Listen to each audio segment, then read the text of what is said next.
Alors, il y a effectivement plusieurs types de multiplicateurs selon les instruments, et alors en plus, la valeur du multiplicateur sur chaque instrument va dépendre aussi du moment conjoncturel dans lequel on se trouve, donc, ce qui vient compliquer encore les choses. Alors, vraiment très intuitivement et de façon un peu caricaturale, mais ça reste basé sur un certain nombre d'analyses empiriques, ce qu'on sait, c'est que le multiplicateur qui découle de la baisse des impôts,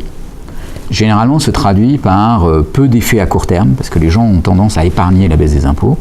mais par contre peut avoir des effets qui perdurent assez longtemps, parce que la baisse des impôts va avoir des effets incitatifs qui peuvent être assez forts, et donc peut produire des effets d'offre dans le long terme. De l'autre côté, quand vous donnez de l'argent aux gens qui sont vraiment en situation d'en avoir besoin, par exemple des chômeurs, donc vous augmentez les allocations chômage, ce que vous savez, c'est qu'ils vont très probablement dépenser intégralement et instantanément tout l'argent que vous leur donnez, parce qu'ils en ont besoin pour vivre, pour maintenir leur niveau de vie, pour assurer leurs dépenses. Et donc vous aurez un effet très rapide sur l'économie, mais que par contre, les effets incitatifs, ils peuvent être plus négatifs à moyen terme. C'est-à-dire, si vous dites aux chômeurs, je suis très généreux avec vous, vous risquez d'induire une forme de chômage volontaire, par exemple, lié au fait que vous êtes très généreux ou trop généreux avec les chômeurs. Alors, par ailleurs, on sait que si le chômage est très très bas, ça ne sert probablement pas à grand chose de donner de l'argent aux chômeurs. Par contre, quand le chômage est très très élevé, là, l'impact de donner plus d'argent aux chômeurs sera bien plus élevé. Et ce qui est intéressant, c'est que dans la crise de 2008, on a mis un petit peu des chiffres derrière ces éléments-là, donc en estimant que les dépenses de transfert, par exemple, donc typiquement les dépenses vers des chômeurs ou les dépenses vers les plus pauvres, ont des effets en temps normaux qui seraient en gros, qui correspondraient à des multiplicateurs de l'ordre de 0,5 à court terme dans un temps normal. Donc quand vous donnez 1 euro, vous avez 0,5 d'impact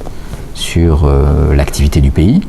mais que dans un moment de chômage élevé, de détresse du système bancaire et financier, qui ne permet plus de prêter, en particulier à ceux qui sont en risque de chômage, par exemple, vous pouvez avoir un impact multiplicateur qui, au lieu d'être de 0,5,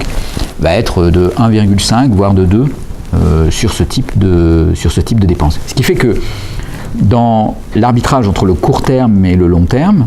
cette opposition, par exemple, entre les Français et les Allemands autour de la notion de multiplicateur, cet arbitrage, il va aussi dépendre de la situation dans laquelle vous êtes. Si vous êtes dans une situation de fort chômage et de détresse de votre système bancaire et financier, à ce moment-là, le court terme prend beaucoup de poids, le risque d'une spirale récessionniste est très élevé, et le multiplicateur est aussi très très élevé. Et donc vous avez intérêt à stimuler l'économie en donnant de l'argent,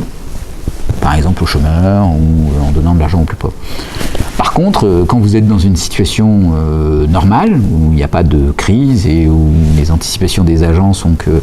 vous allez être sur une trajectoire plutôt stable de croissance,